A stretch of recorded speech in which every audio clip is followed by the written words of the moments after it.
우리 삶, 사람, 저기 사람이 누구냐 하는 게 삶이 무엇이냐 하는 것과 같은 얘기인데 신영복 씨의 글씨가 너무 잘 표현해주고 있어서 좋습니다. 우리 삶이 뭔 것 같습니까? 자신은 억누르는 거예요. 왜 자신을 억눌러요? 우리가 하나님의 형상이라는 것이 부담스럽거든요. 이 세상의 언약, 사막의 언약에 속아 있어가지고 하나님의 형상으로 살면 손해본다고 생각을 해요. 그래서 자신을 억눌러요. 우리 안에 고귀함이 있지만 고귀함을 살지 않아요. 우리 안에 사랑이 있지만 사랑을 살지 않아요. 그리고 우리의 삶에서 제일 먼저 속이는 것이 우리 자신이에요. 자신을 속여요. 그렇게 살 수는 없지. 모두가 그렇게 사는 거지 뭐. 그렇게 진실을 직면하는 것을 회피합니다. 그리고 자기를 설득해요. 이렇게밖에 살 수 없다고. 그래서 이웃과는 단절되어 있고 자기는 억눌러요. 그래서 남에게 하는 것은 전부 정당화예요. 나는 의의가 있는 사람이에요. 나 괜찮은 사람이에요. 나 불쌍하지 않아요. 어떻게 불쌍하지 않을 수가 있어요? 하나님의 형상으로 이 마귀가 통치하는 세상을 살려면 불쌍해요. 정말 하나님이 이 생명이 너무나 고귀하기 때문에 굉장한 훈련장에다 우리를 던져 넣으신 거예요. 그래서 논산훈련소보다 더 불쌍합니다, 사실은. 그런데도 마귀에게 속으면 척하다가 가요. 괜찮은 척. I am fine. 그래서 제 목회에서 항상 안타까운 게 그거예요. 이 괜찮은 척 하는데 에너지가 굉장히 많이 들어갑니다. 근데 괜찮은 척 하는데 쓰는 에너지로 괜찮은 사람이 되면 10년이면 굉장히 레벨이 달라집니다. 근데 그 10년을 자기를 열고 피우는 데 쓰지 않고 껍질을 만드는데 괜찮은 척 하는 데 써서 평생을 교회 다녀야 바뀌지 않는 자신을 만나는 사람들이 너무도 많다는 사실입니다. 그 삶이 그러면 우리는 어떻게 해결했느냐? 마취시켰습니다. 느끼면 아프거든요. 내가 얼마나 아름답고 귀한 존재인데 이렇게 천박한 삶을 사는가? 이게 느끼면 아프거든요. 그러니까 느끼지 않아요. 시켜버렸어요.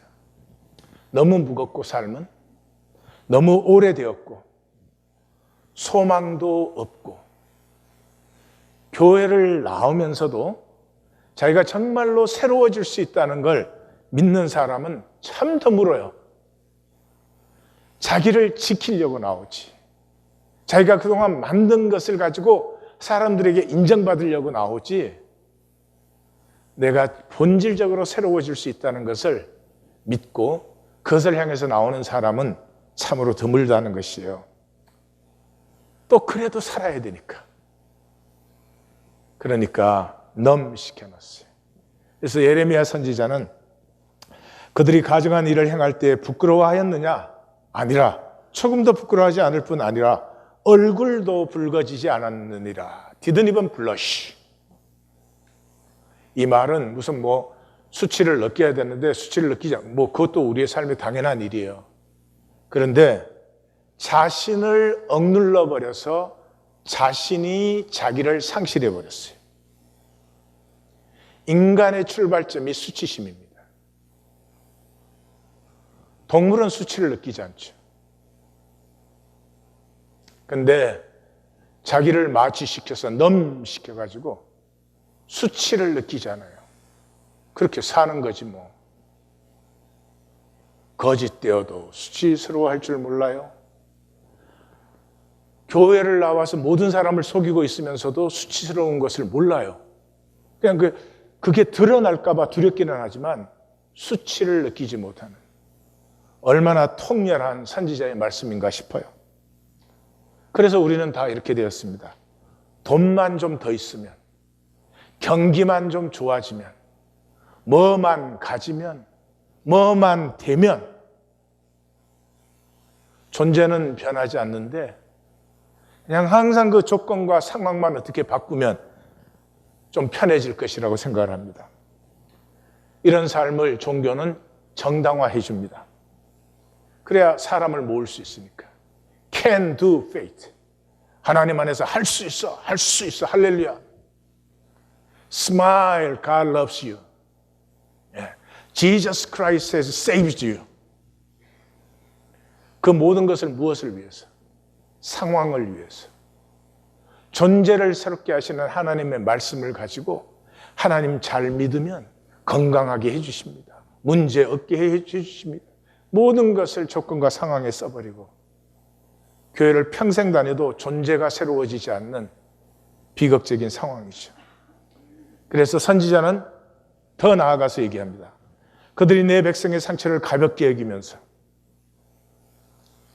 하나님의 형상을 가진 우리가 이 땅에서 그 아름다움을, 그 숭고함을 누리지 못하는 것이 얼마나 무겁고 아픈 일인데 그건 조금도 생각하지도 느끼지도 않고 말하기를 평강하다, 평강하다 하나 평강이 없도다.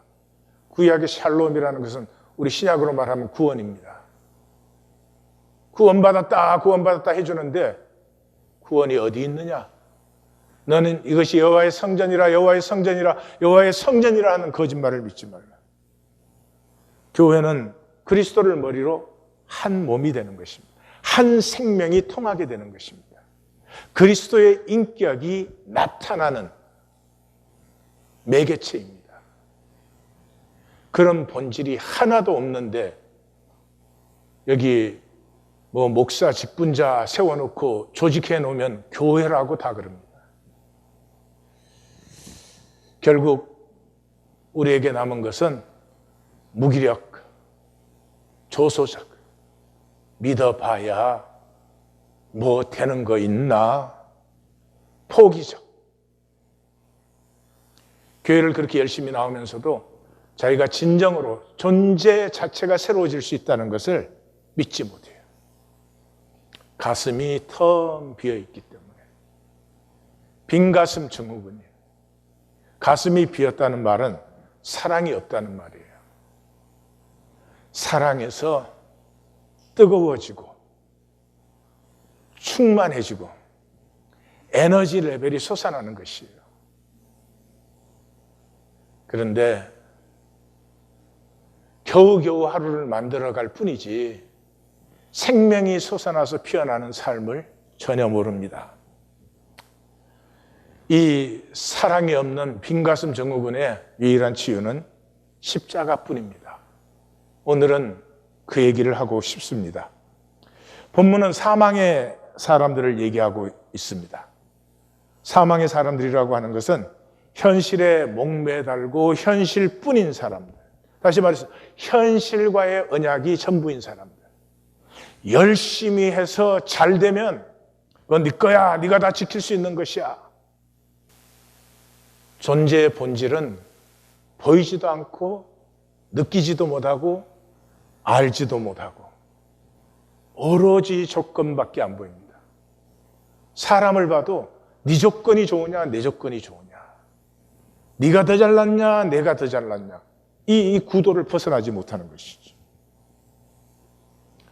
이 본문에는 역사적 배경이 중요합니다. 삼틱 1세가 아수르로 망명했다가 아수르의 비호 아래 애굽으로 다시 귀환해가지고 애굽을 통합한 것이 640년입니다. 그런데 그 640년은 유다에서는 요시아가 등극한 해입니다.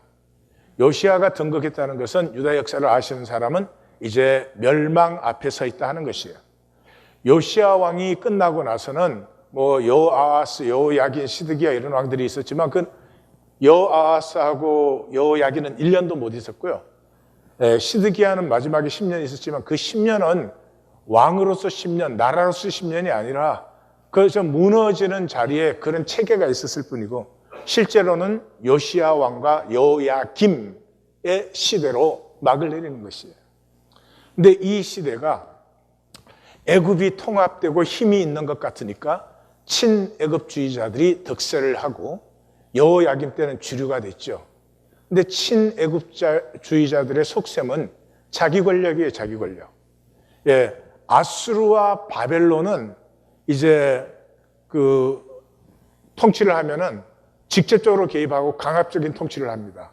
그렇지만 애굽은 그렇게 직접적인 개입을 안 하죠. 예, 뭐 솔로몬 때도 그랬고 그 후에도 그렇고. 그러니까 이 나라에서 권력을 진 자들이 자기의 권력을 유지하기가 애굽이 통치할 때가 훨씬 쉽습니다. 그래서 사실은 자기 이익을 챙기면서 겉으로는 명분을 애굽과 우리가 다시 이 약속을 맺어야 한다, 언약을 맺어야 한다, 그렇게 떠들던 사람들이었어요. 근데 609년에 애굽이 이 바벨론과 싸워서 무승부가 납니다. 그 바람에 유프라테스 강을 중심으로 서쪽은 애굽이 다스리고 동쪽은 바벨론이 다스리게 되는데, 이 가나안은 서쪽에 들어있기 때문에 애굽의 통치 아래 들어갑니다. 그러니까 이들이 뭐 봐라, 우리가 말했지 않느냐, 애굽과 맹약을 해야 된다고 떠들었어요. 근데 그게 불과 몇 년 갔어요? 4년 갔어요. 605년에 갈그미스에서 애굽이 패배했어요. 예. 그래서 결국은 유다가 멸망하게 되고, 유다가 멸망하면서 이제 포로로 가게 되고 귀환기가 들어오고, 귀환기에서도 돌이키지 않기 때문에 하나님이 나와 너희는 이제 끝났다 하는 침묵기가 들어오게 돼요. 그러니까 하나님의 경륜은 점점 선명해져 가고 있는데, 하나님은 그 경륜에 한 영혼이라도 더 품고 싶은데 이들의 길은 딴 쪽으로 가고 있는 것이죠. 자, 그래서 14절과 22절이 이렇게 시작하는 절 마감하는 줄 숨이 상관이에요. 이러므로 여호와의 말씀을 들을지어다 너희 친애굽주의 오만한 자들아. 끝은 오만하지 말라. 너희의 그 애굽과의 맹약이 더 단단해질까 내가 염려한다. 내가 만군의 주 여호와께로부터 들었느니라. 대저 온 땅이 멸망되기로 작정된 것을. 그러니까 여기 온 땅이라는 것은 이스라엘 온 땅을 얘기하는 것이죠. 그러니까 여기 오만하다는 말은 성격이 무슨 교만, 거만하다 그런 뜻이 아니고요. 현실을 전부로 아는 사람들. 지금 이 세상이 오만해요. 현실이 전부예요.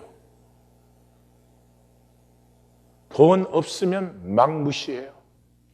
나라도 가난한 나라들은 마구 무시를 당합니다. 힘이 있으면 지가 마음대로 할 수 있는 줄 알아요. 현상이 전부니까요. 현상 뒤에는 뿌리가 있지 않겠어요? 만유가 있다면 그 만유의 창조주가 있지 않겠어요? 그러니까 상관이 없는 것이죠. 그게 오만이에요. 교회를 다니지만 현상이 전부인 것. 조건과 상황이 전부인 사람, 그 사람이 오만한 자예요. 하나님 앞에. 하나님께서 분명히 그렇게 말씀하셨죠. 이스라엘이 왕을 세울 때에는 그는 병마를 많이 두지 말고 병마를 많이 얻으려고 그 백성을 애굽으로 돌아가게 하지 말라.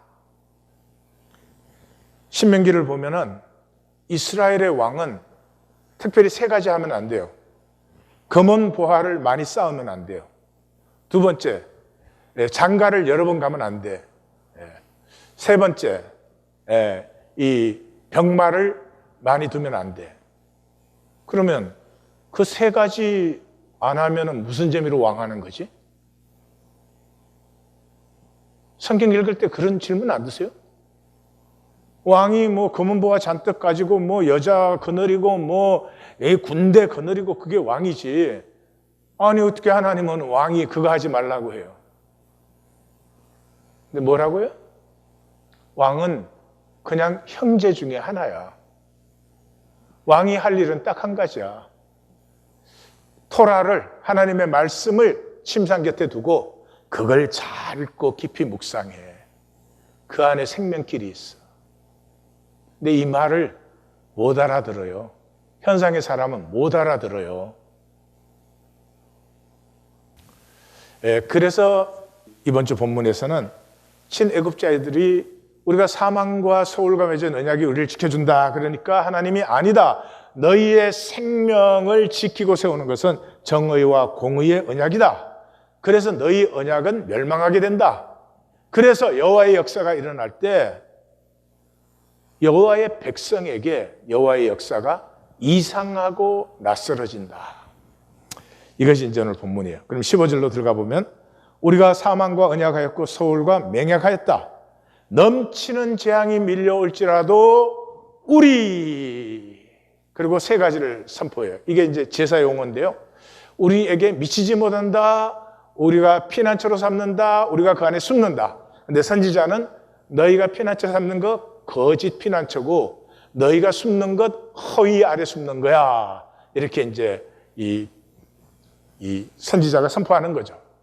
그래서 이 술 취한, 우리 앞에 본문에서 술 취한 선지자들과 제사장들이 지금 이렇게 이제 애국과 맹약하면 재앙이 우리에게 미치지 않고 우리가 피난처 삼고 우리가 숨을 수 있다 이러는 것이죠. 그것이 이제 종교의 거짓과 허위다라고 이 선지자가 지적하는 것이죠. 저는 그 장례식 갈 때마다 느끼는 건데요. 이건 뭐 기독교 딴 종교하고 상관없고 종교 있고 없고도 상관이 없어요. 장례식만 가면 다들 그래요. 이제 좋은 곳에서 편히 쉬세요 그래요.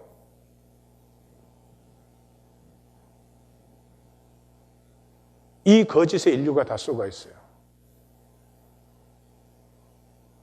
죽은 뒤에 좋은 곳에서 편히 쉰다는 말은 누가 한 말이에요 지금 도대체? 만약에 그 말이 사실이라면 예수님은 거짓말쟁이 중에 거짓말쟁이에요. 너 아버지께 돌아오지 않으면, 접붙지 않으면 바깥 어두운 데서 영원히 슬피 울며 이를 간다고 했는데 예수님이 그 말씀을 제일 많이 하셨잖아요. 이 땅에 태어난 사람들에게 딱 한 가지 예수님은 아버지에게서 단절되면 안 된다. 절대로 속지 말아라. 그 말씀하신 분이에요. 그리고 만약에 내가 여기서 어떻게 살았든지 그냥 죽고 나면 다 좋은 데 가서 편안히 있어. 그러면 이 삶의 의미와 가치는 도대체 뭐예요? 아무것도 없지. 이렇게 사나 저렇게 사나 아무 상관이 없으니까. 우리의 삶과 존재가 그렇게 무의미 무가치예요? 아니에요. 우리의 말 한마디도 영원한 의미를 띄어요. 쏘으시면 안 됩니다. 믿는 거야 자유겠지 뭐 믿으면. 그러나 쏘으시면 안 됩니다. 이 거짓이 어디 마귀가 시작했잖아요. 결코 죽지 아니하리라. 결코 죽지 아니하리라 하는 말에는요. 여기서 죽지 않는다는 그런 뜻도 있지만 실제 의미는 죽어도 죽은 게 아니야. 죽으면 좋은 데 가서 편안히 쉬는 거야. 그 말이에요.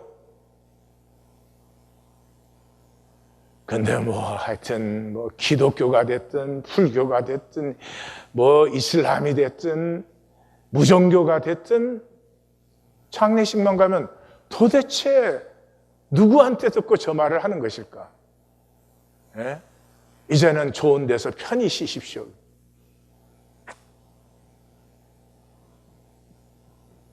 이 거짓에 속은 한 절대로 돌이키지 않습니다. 절대로 돌이키지 않습니다. 분명히 직면하십시오. 예수님이 참말을 하셨는지, 이 세상이 참말을 하고 있는 건지.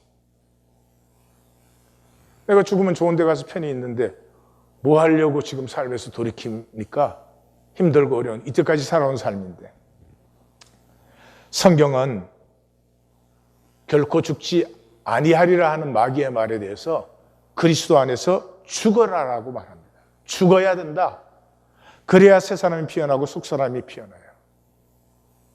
왜냐 그러면 나는 사망을 못 지나갑니다. 뭐 편한 데고 아닌 데고 하여튼 사망을 지나가야 되는데 이 혈육의 거짓은 사망을 못 지나갑니다. 사망을 지나가려면 죄책감이 없어야 됩니다.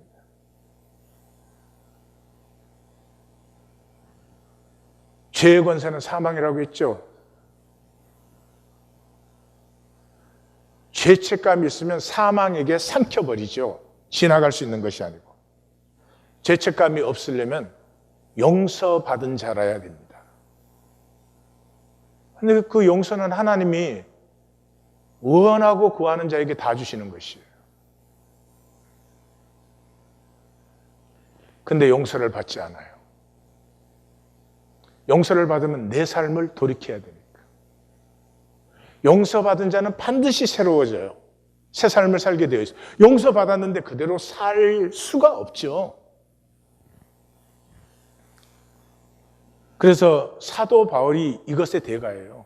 사도 바울은 서신 전체가 사실은 우리가 그리스도 안에 죽음으로 우리의 생명이 새로워진다. 이 사망의 권세에서 생명의 유업으로 들어간다 하는 것이에요. 대표적인 게 이제 고린도후서 5장 17절이겠죠. 그런즉 누구든지 그리스도 안에 있으면 새로운 피조물이라. 우리는 새로운 피조물이 되는 것이지 이 삶을 지키는 자들이 아니다는 거죠. 이전 것은 지나갔으니 보라 새 것이 되었도다. 그래서 생명의 언약은 정의와 공이다. 사망과의 언약이 아니다. 그래서 보라 내가 한 돌을 시온에 두어 기초로 삼았다. 이 한 돌은 불변하는 것이죠. 기초라는 것은 언약이라는 얘기예요. 내가 한국 사람이면은 한국 법이라는 그 약속 위에 내 삶이 세워지는 거예요. 내가 미국 사람이라는 미국 법 위에 내 삶이 세워지죠. 이게 기초 언약 같은 말이에요. 그래서 여호와와 맺은 언약만이 불변하는 참 언약이다. 이것은 시험도 했고 모퉁이도 이고 이것이 없이는 아무것도 이루어질 수가 없고 견고한 주춧돌이라 불변하고 영원한 것이다. 왜? 정의로 측량하고 공의로 달아보기 때문에. 그래서 거짓의 피난처가 우박에 소탕되고 거짓에 숨는 곳이 홍수에 떠내려가게 된다. 그건 떠내려가고 소탕되지만 정의와 공의의 언약은 시험되었고 모퉁이 돌이고 견고하게 세움받는다. 여기 정의, 공의 그러면 이제 현대인은 정의와 공의를 윤리적, 법적 이런 것으로 생각을 해요. 그런데 성경의 정의와 공의는 그런 정의와 공의가 아니에요. 이 자유를 한번 예로 들어봅시다. 인류 내내 자유라는 개념은 농경시대 때는 풍년이 들어서 그 수확이 풍성할 때 모두가 자유해요. 흉년이 들어서 먹을 게 없어. 그럼 자유가 무슨 소용이 있어요? 그래서 항상 이 인간에게 자유라는 개념은 우리가 함께 잘 되어야 되는 것이다. 이게 자유예요. 근데 이게 이제 산업혁명을 지나면서 이 상품이라는 게 생겨났거든요. 이 상품을 가지는 게 삶이 됐어요. 그때부터는 이게 개인화가 돼가지고 자유라는 게 뭐 자기가 원하는 것을 마음대로 하는 것이 자유인 것처럼 이런 어처구니 없는 생각. 그런 생각이 들어왔어요. 그래서 정의와 공의도 똑같아요. 정의와 공의라는 것은 함께 더불어 안심하고 살 수 있는, 안식이 있는. 그래서 정의와 공의가 세워지면 인간 게임이 없어지잖아요. 인간 게임 할 수도 없고 할 필요도 없지요. 인간 게임이 없으면 뭐예요? 주님의 기도를 살지요. 일용할 양식으로 살면 되죠. 만나를 챙겨오듯이 항상 그곳에 있으니까. 10년치 양식 모아놓고 전전긍긍대고 도둑 맞을까 봐 그럴 필요 없잖아요. 그 다음에 서로가 서로를 용서하죠. 그리고 한 사람이라도 시험에 들까 봐 안타까워하죠. 마음 상할까 봐. 그게 뭐예요? 가족의 마음이잖아요. 정의와 공의라는 것은 우리가 한 가족이라는 하나님의 마음이에요. 그래서 정의와 공의가 세워졌을 때만 사람은 사람답게 살 수 있어요. 내가 아무리 훌륭해도 정의와 공의와 세워지지 않은 곳에는 사람답게 살 수 없는 것이죠. 그러므로 나의 어떤 개인적인 퀄리티가 아니라 우리의 퀄리티예요. 자, 그래서 18절에서 20절은 너희의 언약에는 안식이 없는 현상과의 언약이다. 사망과 언약, 서울과 맹약이 서지 못한다. 넘치는 재앙이 밀려올 때, 15절에서 넘치는 재앙이 몰려올 때 우리가 미치지 못한다. 우리가 거기에 피난처다. 우리가 거기에 숨는다 이랬잖아요. 그랬는데 밀려올 때 너희가 그것에게 밟힘을 당할 것이라. 지나갈 때마다 아침마다 낮에 밤에, 그러니까 쉴 새 없어요. 지금 이게 사실은 가나안의 형편이에요. 이 바벨론이 잠시 잠잠하는 순간에 누가 들어오느냐 그러면 누군지도 확실히 모르는 스키티아인이 들어와요. 이 스키티아인이 들어와가지고 그냥 황무지로 만들어버려요. 그러고는 홍수처럼 또 물러갔어요. 그 사람들이 왜 왔는지, 어디서 왔는지 역사적으로도 분명히 몰라요. 계속 밟히는 거예요. 아수르가 지나가니까 바벨론이 들어오고. 그래서 들리는 소식마다 두려움뿐이다. 너희가 현상과 언약에서 살면은 들리는 뉴스가 전부 테러. 생명을 살고 정의와 공의를 함께 세우는 삶을 살면은 들리는 소식마다 기쁨이겠죠.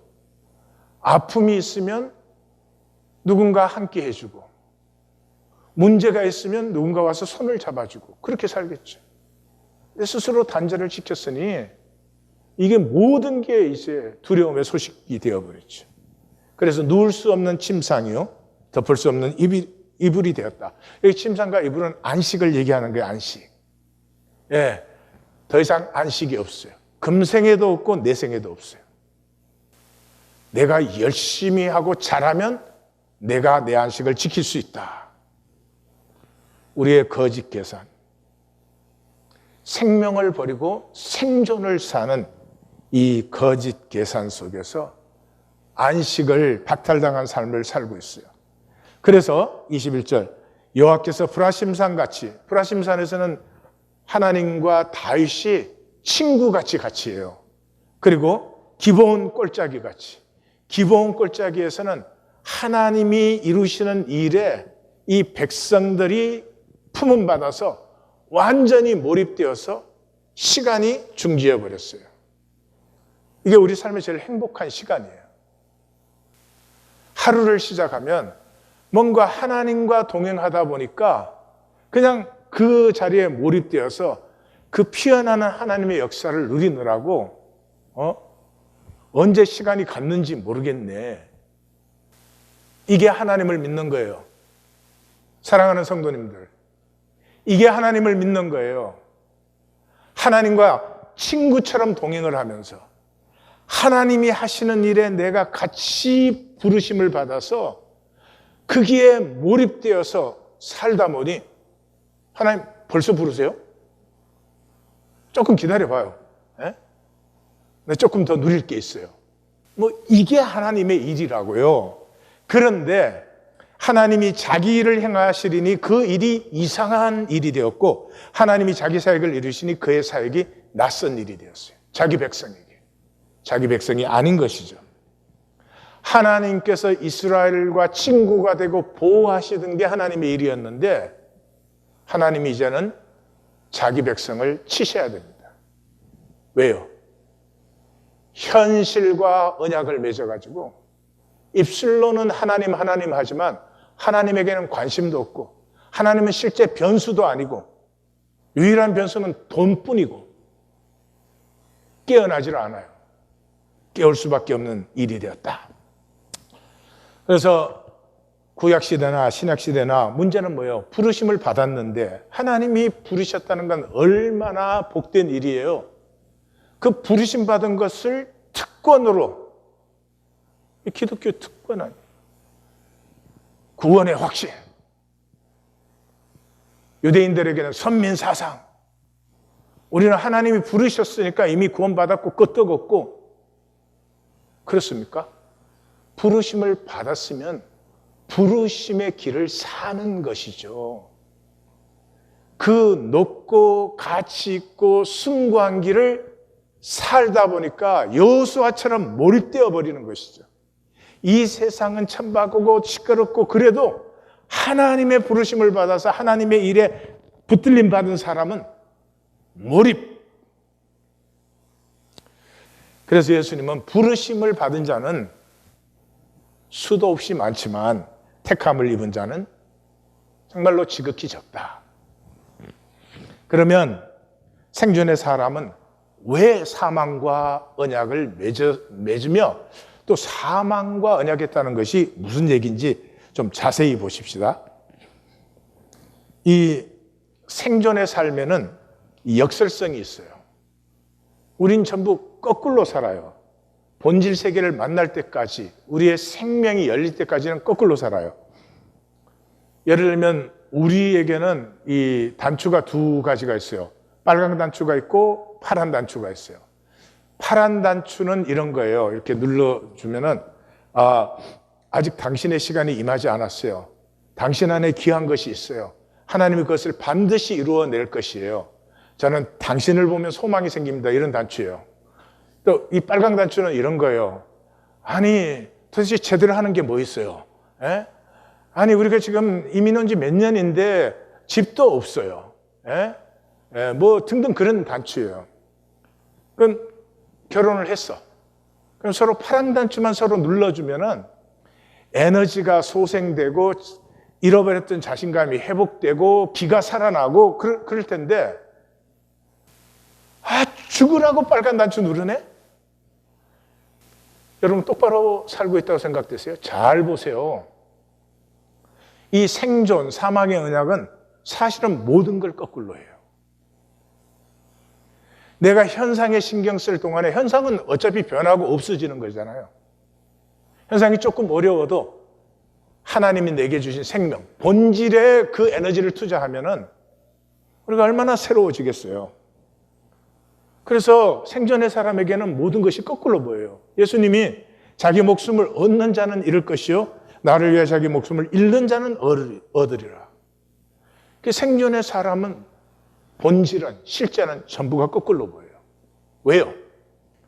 이것이 인간의 부정적 편향성이에요. 진화의 결과죠. 진화의 결과고 부정적 편향성이 생존에 유리하기 때문에. 그러니까 토끼가 홍당무가 하나 생겼어. 그러면 홍당무를 먹으면서도 사방을 두리번하고 조그만 소리만 부스럽게도 막 도망가고 이래야 살아남지. 홍당무 하나 생겼다고 쫙 누워가지고 이걸 즐길 때까지 나는 꼼짝 안 하려. 그런 토끼는 다 죽었어. 그러니까 인간에게는 나쁜 기억이 더 오래 가고 영향을 더 오래 미쳐요. 그래서 인간의 특징이 이 2차 고통의 부정성이에요. 동물은 2차 고통이 없어요. 고통받을 때 고통스러워요. 그러나 그 고통 때문에 막 걔가 후회하고 이렇게 맞는 내 견생은 죽는 게 나아 막 그러고 그런 거 없어요. 근데 인간만 이 파생된 분노와 불안과 슬픔과 절망을 자기가 만들어내는 거예요.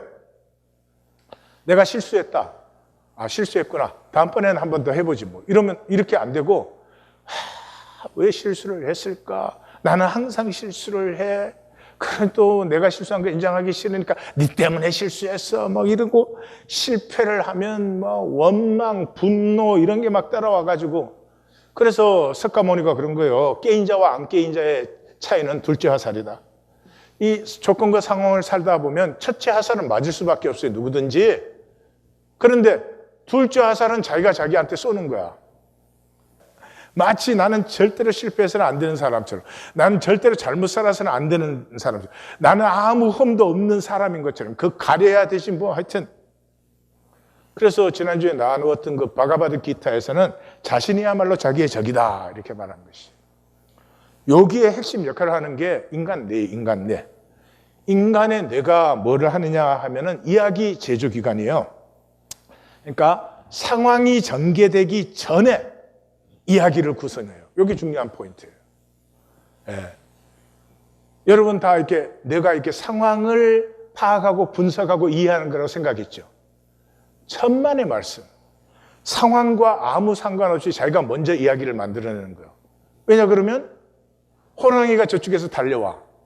그런데 저게 달려오면 나를 잡아먹으려고 하는구나라고 생각하고 피하는 놈이 살지, 와서 잡아먹을 때까지는 내가 확실히 모르니까 두고 보자. 이건 다 죽어. 예. 그래서 사건이 터진 다음에는 툴레이시기 때문에 사건 전에 이야기를 만들어내요. 그럼 어떻게 해요? 자, 이야기를 만들었는데 이제 감각을 통해서 음향정보, 영상정보가 이렇게 다 들어오잖아요. 그 다음은 그 정보를 뇌에다가 끼워 맞추는 거예요. 이게 논리와 정당화, 실제화. 그러니까 이하권 성도는 말씀을 길게 해. 그렇게 이야기를 한번 만들면 내가 짧게 해도 몰라. 지난주에도 25초 짧게 했다고. 그래서 중요한 건 이거예요. 우리의 생각은 내가 쓴 소설이에요. 현실도 아니고 실제도 아니에요. 다시 말씀드려요. 현실도 아니고 실제도 아니에요. 내가 쓴 소설에 나를 끼워 맞추면 평생이 망가지고 불행해요. 왜냐, 그럼 이 내 이야기는 전부 2차 부정성으로 이루어졌거든. 그러니까 가족도 원망의 대상이야. 가족이 부족하면 서로 품어주라고 가족이지. 그래서 우리가 현실을 산다 그러면 뭐 말이 되는 것 같잖아요. 현실을 산다는 말은 이 현실에도 부정성이 있는데 그것을 2차 부정성으로 확대시킨 그 부정성 안에서 나를 지키려고 사는 거예요. 근데 살려고 하면 반드시 믿는 언약이 있어야 되거든요. 그 믿는 언약이 뭐냐 그러면 이 현상 속에서 열심히 살아서 네 거 많이 만들면, 네가 힘이 세지면, 네가 성공하면, 네가 다른 사람보다 잘나면, 그러면 너는 아주 든든히 세움받는다. 이런 이 전혀 허위와 거짓의 부정성 속에 약속을 맺고 그 사망과의 언약을 믿고 사는 거예요. 이 사람은 하나님이 평강과 안식을 준다 그러면 저 우주 얘기같이 들려요. 평강과 안식은 내 안에서부터 나와야 되거든요. 이 사람은 조건과 상황이 내 마음대로 만들어져야 된단 말이에요. 그러니 실제 얘기는 우주 얘기로 들리고 이 허상의 얘기는 실제 얘기로 들려요. 그래서 결과는 실제를 보지도 않으며 실제를 볼 수도 살 수도 없어요. 자기 자신은 뭐냐 그러면 내 불안 망상. 이건 내 거 흔들리면 어떡하지? 못 지키면 어떡하지? 불안 망상의 과잉자의식. 나한테는 아픔이 일어나서는 안 돼. 나는 조금이라도 실패해서는 안 돼. 나는 항상 잘나야 돼, 다른 사람. 이게 합쳐져서 만든 내 괴물이 나요, 나. 그래서 내가 나를 좋아하지 않아요. 내가 거짓인 것을 내가 누구보다 잘 알아요. 그래서 모든 종교, 모든 전통에서 수도한다 그럴 때는 그래서 내의 자아, 생존 자아, 에고 이게 다 똑같은 얘기예요. 내의 자아가 쓰러질 때 무아 세계가 열린다는 거예요. 그런데 이 생존 자아는 이 부정성과 언약한 사망의 언약이거든요. 그래서 그것이 쓰러져야 비로소 무아의 생명과 행복을 느낀다 하는 것이에요. 근데 성경은 그것과 달라요. 성경에 내 자아는 쓰러지지 않는다. 에고는 쓰러지지 않는다. 육체가 없어질 때까지 에고는 쓰러지지 않아요. 그리고 일깨울 참자도 없다는 거예요. 이게 시트할타는 참자가 일깨워져서 해탈했다고 그래. 내가 그때 옆에 안 했었으니까 난 할 말이 없어. 근데 한 가지 분명한 건 시트할타 이후에 그렇게 참자가 완전히 일깨워진 사람은 아무도 없어.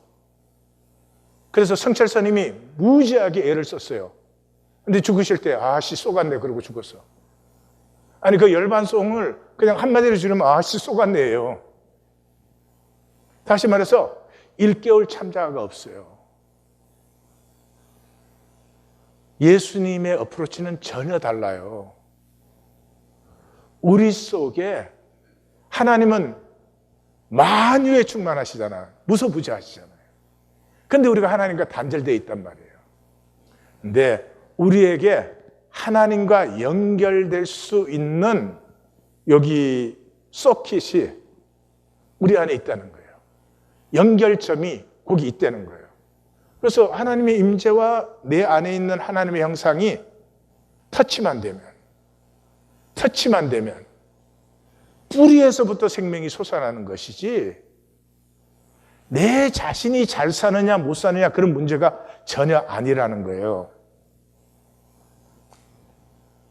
근데 이 뇌 자아 에고의 가장 큰 문제는 이것이에요.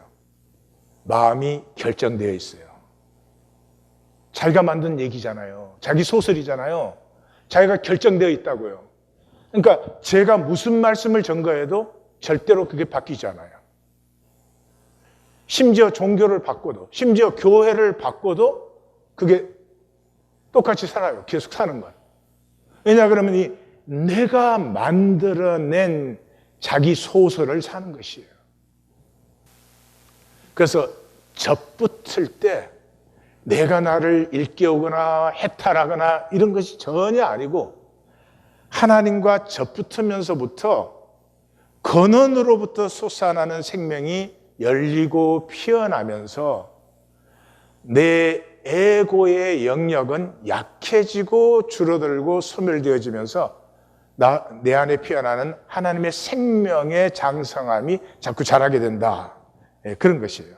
그래서 만약에 접붙으면은 첫째로 내 허상에서 이제 해방되어요. 조금씩. 내 허상에서 내가 쓴 이미 결정된 얘기에서 자유케 된다는 말은 그때부터 모든 것을 새롭게 느껴요. 새롭게 만나요. 우리는 이래요. 내가 A를 만난다 그러면 이 A를 내가 30년 동안 아는 사람이야. 그럼 내가 아는 사람이에요, 이미. 근데 내 허상에서 해방되어지면 내가 아는 A는 어제까지의 A예요. 오늘 만나는 A는 또 그만큼 새로워진 거죠. 그래서 새로움을 만나기 때문에 호기심이 있고 경이감을 느껴요. 그것이 존재를 만나는 통로예요. 그래서 내 지식과 경험의 거짓이 점점 수위가 내려가고 이 만유의 이 경이심과 경외심이 피어나서 만물을 누리고 하나로 통하는 일이 일어나요. 그것이 이제 성화예요, 성화. 굳은 내 허상이 쓰러지고 굳은 내 허상은 뭐예요? 경계. 지난주에 봤죠? 다 경계 만들기예요. 예, 너는 너, 나는 나, 이건 내 거, 이건 너 거, 뭐 이런 거죠, 전부. 예, 그런 경계가 소멸돼요. 경계가 소멸되면서 경계는 전부 현상이 있잖아요. 깊이에는 경계가 없죠. 깊은 통이 일어나기 시작해요. 전혀 삶을 보는 눈이 달라져요. 우리가 변하는 게 아니에요. 본질에 연결되면서부터 본질 세계가 나에게 열리는 거예요. 그때부터 또 자유를 누려요. 몸과 마음이 아플 수밖에 없지. 그렇지만 아픔 때문에 두 번째 화살을 쏘지는 않아. 스트레스는 소멸이 돼요. 실패하면 실패하는 거야. 실패는 아픈 것이. 막 실패하면 안 돼. 실패하면 큰일 나. 실패하면 아무도 나를 좋아하지 않을 거야. 뭐 나는 능력이 없는 사람이 될 거야. 그런 허상은 다 사라져 버리는 거죠. 그러므로 실패가 됐든 성공이 됐든 이 모든 것은 내 생명을 장성케 하는 합력하여 하나님의 이루는 선이 되는 것이다. 이 생명의 사람은 정의와 공의의 사람이에요. 이 정의와 공의는 아까도 얘기 드렸지만은 이 생명의 높은 의식이에요. 이 윤리적 법적인 것이 아니고 엄마가 아이를 위하여서 하는 것은 다 정의롭고 공의로운 것이에요. 그런 것이죠. 그래서 예수님께서는 제가 볼 때는 딱 두 가지 가장 중요한 것이 제일 첫 번째 우리에게 너희가 누구다 하는 걸 말씀해 주셨고, 그 다음에 두 번째는 절대 단절되지 말아라. 그러므로 그거예요. 근데 이제 그 너희가 누구다 하는 것이 마태복음 5장이에요. 마태복음 5장, 6장, 7장이 산상수훈인데, 산상수훈에서 5장은 너희가 누구다 하는 걸 말해주는 거고, 6장은 그러므로 너희는 하나님의 나라를 세우는, 다시 말해서 정의와 공의를 세우는 삶이 되어라. 그러므로 돈으로 살지 말아라. 이게 6장이에요. 7장은 내 말 듣고 이해하는 게 아니다. 살아라. 행해라. 그게 산상수훈이에요. 그래서 5장이 키인데, 5장에 들어가면 이제 팔복 나오잖아요. 마음이 가난한 자, 애통한 자, 온유한 자, 의에 줄이고 목마른 자, 긍휼히 여기는 자, 마음이 청결한 자, 화평케 하는 자, 의를 위하여 핍박을 받는 자가 복이 있다. 이런 말을 하잖아요. 그 말이 우리의 본성은 그렇다는 거예요. 우리의 본성은 그렇다는 거예요. 막 욕심내고 어떻게 하든지 남의 주머니에 거 내 쪽으로 조금 더 넣으려고 하고, 우리의 본성은 그런 본성이 아니라는 거예요. 그래서 너희 세상의 소금과 빛이 되어라. 그렇게 명령이 아니에요. 너희는 소금이고 빛이라는 거예요. 우리가 본성을 살면 우리는 저절로 그렇게 돼요. 그렇게 해서 그 부분의 결론을 이렇게 하죠. 이같이 너희 빛이, 우리는 빛이에요. 사람 앞에 비치게 하여 그들로 너희 착한 행실을 보고 하늘에 계신 너희 아버지께 영광을 돌리게 하라. 예. 여기 착한 행실을 그랬는데, 이게 이제 구약에서는 토브, 좋았더라 할 때, 이게 신약에서는 이걸 칼라스라는 단어로 하는데요. 이 칼라스라는 단어는 원어 사전을 열어보시면 알지만 의미가 30가지가 넘어요. 진, 선, 미, 숭고함, 빼어남, 존귀함, 존경스러움, 좋은 의미는 다 붙어 있어요. 우리가 그런 존재예요. 이 사망의 언약에 쏘가가지고 그냥 이 땅에 정의가 이루어지든 공의가 이루어지든지 말든지 그냥 내 것 챙기려고 하고 내 것 지키려고 하고, 그건 우리가 우리 자신을 버려버린 거예요. 우리 안에는 빛된 생명이 있다고요. 그래서 너희의 의가 서기관과 바리새인보다 더 낫지 못하니 결코 천국에 들어가지 못한다. 이 종교적 의보다 너희의 의는 비할 수 없이 높지. 그렇지 않겠어요? 종교적 의가 제일 높았던 사람이 바울 아니에요. 종교적 의로는 나는 흠이 없었다 그랬으니까. 근데 그분이 예수를 만나고 나서 그게 배설물이다 그랬잖아요. 뿐만 아니라 형제를 보고 노하는 자는 재판에 가고, 재판은 로컬 코트예요. 그 다음에 라가라고 하면은, 골빈당이라고 하면은 공회, 사내들인 수프림 코트에 들어가게 되고, 미련하다 하는 자는 헤븐리 코트, 지옥에 들어가게 된다. 그러니까 이 미련하다, 노한다, 고립했다, 미련하다, you stupid. 이 수준이 점점 낮아지는데 코트는 이게 점점 높아지잖아요. 그러니까 너희는 다른 형제 자매에 대해서 뭘 그렇게 부정적으로 볼 수 있는 그런 가능성 자체가 너희에게는 없어. 너희는 그런 존재가 아니야. 그런데 거짓 언약을 가지고 살고 있기 때문에 그냥 미워하고 정죄하고 판단하고 막 쉴 새 없이, 그게 너가 아니다 하는 거죠. 그래서 음욕을 품고 여자를 본 자는 이미 간음한 자다. 그 다음에 헛된 맹세하지 말라. 그래서 그 총 결론이 뭐예요? 너희 말은 예스면 예스, 노면 노. 거기에서 지나는 것은 악에서 나는 것이다. 이 말 한마디만 품고 살아도 우리의 삶의 수준이 완전히 달라질 거예요.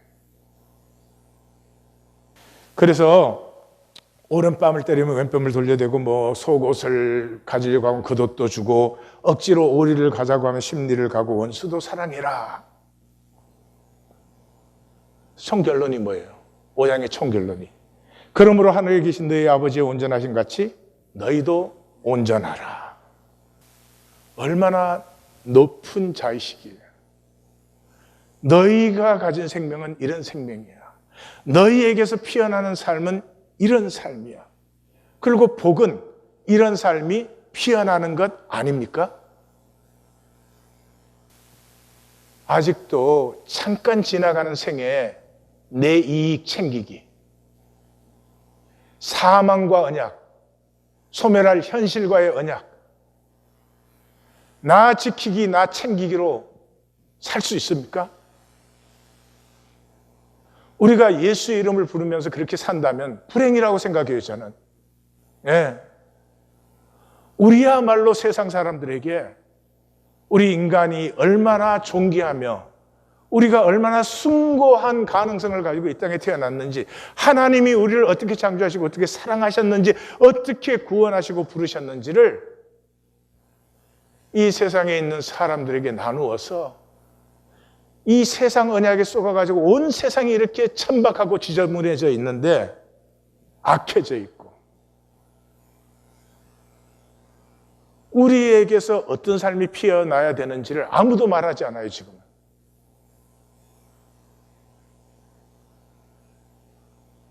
그 시대에 저는 우리가 그 증거가 되고 싶습니다. 자의식의 높이보다 삶의 높이가 높아질 수 없죠. 사망과의 언약은 이런 것이죠. 이익을 챙겨라, 거짓으로 척해라, 단절의 나를 지켜라, 정의와 공의는 손해보는 것이다. 이게 세상을 사는 거죠. 세상을 사는 사람은 세상을 믿는 것이에요. 다시 말씀드립니다. 세상을 사는 사람은 세상을 믿어요. 세상을 살면서 하나님을 믿는다고 종교인은 말하지만 그렇게 될 수 없어요. 그건 거짓말이에요. 불가능한 일이에요. 하나님과 언약을 맺은 사람은 하나님 나라를 살아요. 정의와 공의를 살아요. 그 정의와 공의는 윤리율법적인 것이 아니라 하나님의 가슴, mercy, 하나님의 가슴이에요. 여기서 착각하시면 안 돼요. 이 사망과의 언약은 악한 것이고 하나님과의 언약은 선한 것이고, 그런 선악이 아니에요. 이것은 버려야 되고 저것으로 살아라, 그런 말이 아니에요. 이 현상 세계에 있는 동안 이익 챙기기, 뭐 거짓으로 척하기, 이 단절의 나라를 지키려고 하는 거, 이건 우리가 벗어날 수 없는 일이에요. 그럼 무슨 얘기하고 있는 거예요? 이것은 가볍게 하라는 거예요. 세상과의 언약은 가볍게 하라는 거예요. 우리는 이 세상과의 언약이 무거운 정도가 아니라 거기에 올인했어요. 거기에 올인. 그게 전부가 되었어요. 중심은 하나님과의 언약이에요. 그럼에도 불구하고 온전한 하나님과의 언약으로 살 수 없는 나를 아파하면서 이 세상과 언약, 사막의 언약은 우리의 삶 속에서 점점 가벼워져야 되는 것이다. 가장 숭고하고 높은 의식은 십자가를 만난 가슴이에요. 십자가를 만날 때까지 하나님과의 언약을 알 수 없어요. 십자가는 배우는 것 아니고요, 교리로 이해하는 것 아니고 만나셔야 되는 것이에요. 왜냐 그러면 하나님이 내 생명 가치를, 내가 그렇게 숭고한 존재라는 것을, 하나님의 생명을 주셨고 하나님이 창조하시고 사랑하는 것이라는 것을 아무리 설명해봐야 우리는 살 수 없어요. 그래서 십자가가 우리에게 온 것이에요. 하나님이 자기를 들여서 우리의 가치를 확증하신 거예요. 이 십자가를 만나셔야 돼요. 어떻게 만나요? 구하고 찾고 두드린 자는 만나요. 근데 우리는 그거 구하고 찾고 두드리지 않아요. 뭘 구하고 찾고 두드려요? 조건과 상황. 가장 깊은 영성은 만유와 하나임을 느끼는 것이에요. 그래서 가장 존엄한 존재 방식은 살로데리티, 연대성을 사는 것이에요. 이것은 이해로 되는 것도 아니고, 이건 배워서 되는 것도 아니고, 체험해야만 되는 일이에요. 그러므로 이것이 실제화되는 유일한 길이 1820 데일리 브레드예요. 단절된 우리가 영혼이 통하기를, 생명이 통하기를 너무너무 원하는데 되지 않는 그 안타까움에 우리가 어찌할꼬라고 끼어지는 그 순간이 바로 성령이 임하시고 우리의 아픔에 성령의 감동하시고 통하는 역사가 일어나는 길입니다. 이미 허락하셨습니다. 패하지 않고 세우고 누리는 성도님들이 되시기를 주님의 이름으로 축원합니다. 기도하십시다.